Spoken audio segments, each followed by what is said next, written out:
ये है पृथ्वी। जहां पर हम रहते हैं, ये छोटा सा गोला मिल्की वे नामक आकाश गंगा में मौजूद एक छोटे से स्टार को ऑर्बिट करता है, जिसे हम सन कहते हैं। लेकिन पृथ्वी सन को ऑर्बिट करने वाला एकमात्र प्लेनेट नहीं है। इसके अलावा 7 और ग्रह, लाखों की तादाद में छोटी बड़ी उल्काएं, धूमकेतुए और कुछ ड्वार्फ प्लेनेट भी सन को ऑर्बिट करते हैं। ये सभी चीजें मिलकर एक विशालकाय संरचना का निर्माण करते हैं, जिसे हम सौरमंडल कहते हैं। लेकिन सौरमंडल कोई स्थिर जगह नहीं है। ये सौरमंडल भी मिल्की वे को 225 किलोमीटर प्रति सेकंड की रफ्तार से ऑर्बिट करता है, जिसे मिल्की वे का एक ऑर्बिट पूरा करने में 230 मिलियन साल का समय लग जाता है। लेकिन मिल्की वे भी कोई अकेला गैलेक्सी नहीं है। ब्रह्मांड में इस तरह के 200 बिलियन आकाशगंगाएं हैं। इन आकाशगंगाओं के बीच एक काफी बड़ा खाली स्थान होता है, जिसे इंटरगैलेक्टिक स्पेस कहते हैं।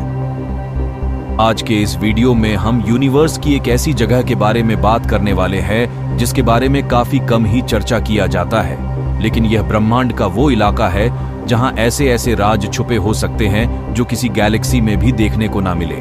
हो सकता है इस जगह पर वैसे ग्रह मौजूद हो जिस पर किसी तरह का लाइफ फॉर्म एग्जिस्ट करे जो हमारी कल्पनाओं से भी परे हो। हम बात कर रहे हैं इंटरगैलेक्टिक स्पेस की। यह यूनिवर्स का वो हिस्सा होता है जो आकाश गंगाओं के बीच में मौजूद होता है। ये स्पेस का वो भाग है जो किसी गैलेक्सी में मौजूद नहीं होता है। उदाहरण के लिए हमारा सबसे करीबी आकाश गंगा एंड्रोमेडा है, जो हमारी आकाश गंगा मिल्की वे से 2.5 मिलियन लाइट ईयर दूर मौजूद है, जो कि एक काफी बड़ा डिस्टेंस है। इन दोनों आकाश गंगाओं के बीच में जो खाली स्थान मौजूद है वो इंटरगैलेक्टिक स्पेस है। इस तरह से हमारे ऑब्जर्वेबल यूनिवर्स में करीब 200 बिलियन गैलेक्सीज मौजूद है, जिनके बीच भारी मात्रा में इंटरगैलेक्टिक स्पेस उपस्थित है। ब्रह्मांड के इन जगहों में भयानक चीजें छुपे हुए हैं जिनके बारे में आप कल्पना भी नहीं कर सकते।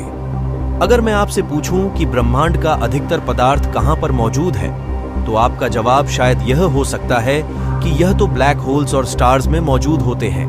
पर आप यहां गलत हो, क्योंकि ब्लैक होल्स तो सभी पदार्थों का एक छोटा सा ही हिस्सा है।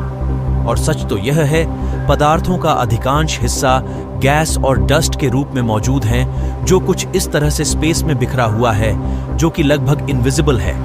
और अगर आप इन पदार्थों के बड़े से स्रोत को ढूंढना चाहते हो, तो आपको हमारी गैलेक्सी से ही बाहर निकलना पड़ेगा और आपको इंटरगैलेक्टिक स्पेस में दाखिल होना होगा।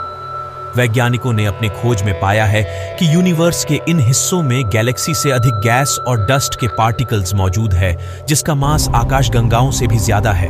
और सच तो ये है, आकाशगंगाएं इंटरगैलेक्टिक स्पेस से मटेरियल को निगल जाते हैं, जिसका उपयोग करके नए तारों का भी फॉर्मेशन करता है। आकाशगंगाओं के चारों तरफ छोटे छोटे तारों के समूह भी मौजूद होते हैं, जो गैलेक्सी को किसी सैटेलाइट की तरह ऑर्बिट करते हैं। इन्हें सैटेलाइट गैलेक्सी कहते हैं। लार्ज तथा स्मॉल मैजेलिनिक क्लाउड का नाम तो आपने सुना ही होगा। ये असल में मिल्की वे के सैटेलाइट गैलेक्सी हैं। सैटेलाइट गैलेक्सी का लाइफ अक्सर खतरे में ही रहता है। इनका पेरेंट गैलेक्सी कभी भी इनको निगल जाता है। और हमारी आकाशगंगा मिल्की वे अपने पास्ट में इस तरह से कई सैटेलाइट गैलेक्सीज को निगल चुका है, जिसका सबूत मिल्की वे के सेंटर की ओर तारों की एक विशाल स्ट्रीम के रूप में देखा जा सकता है। इंटरगैलेक्टिक स्पेस में और भी कई चीजें मौजूद हैं। उनमें से एक है हाइपर वेलोसिटी स्टार, एक स्टार जो गोली से भी अधिक तेजी से आगे बढ़ता है। इस तरह के तारे आकाशगंगाओं से ही बिछड़े हुए होते हैं। जब किसी ब्लैक होल के पास बाइनरी स्टार सिस्टम आते हैं, तो उनमें से एक तारा ब्लैक होल में गिर जाता है और दूसरा तारा तेजी से फेंक दिया जाता है, जिसके पास इतनी वेलोसिटी होती है कि ये आकाशगंगा को चीरते हुए इंटरगैलेक्टिक स्पेस में चला जाता है। इंटरगैलेक्टिक स्पेस में कोई ग्रह भी मौजूद हो सकता है जहां पर जीवन मौजूद हो। बस एक बार कल्पना करके देखो कि आप ऐसे किसी ग्रह पर खड़े हो और रात का समय है, आपको क्या दिखेगा?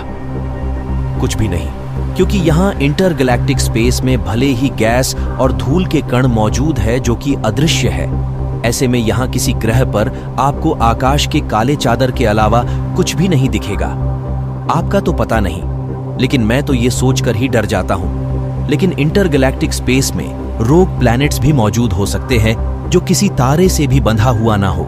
ऐसे में यह एक बर्फीले चादर से ढकी हुई एक ऐसी दुनिया होगी जो सदा के लिए डार्कनेस से घिरा हुआ होगा। इस तरह का प्लेनेट रियल में किसी हेल से कम नहीं है। खोजकर्ताओं ने इंटरगैलेक्टिक स्पेस में वैसे कॉस्मिक किरणों के सबूत ढूंढ निकाले हैं जो काफी मिस्टीरियस है। ये असल में हाई एनर्जेटिक प्रोटॉन्स हैं। ये 99% स्पीड ऑफ लाइट से ट्रैवल करता है। इनका जो स्रोत है वो अनजान है,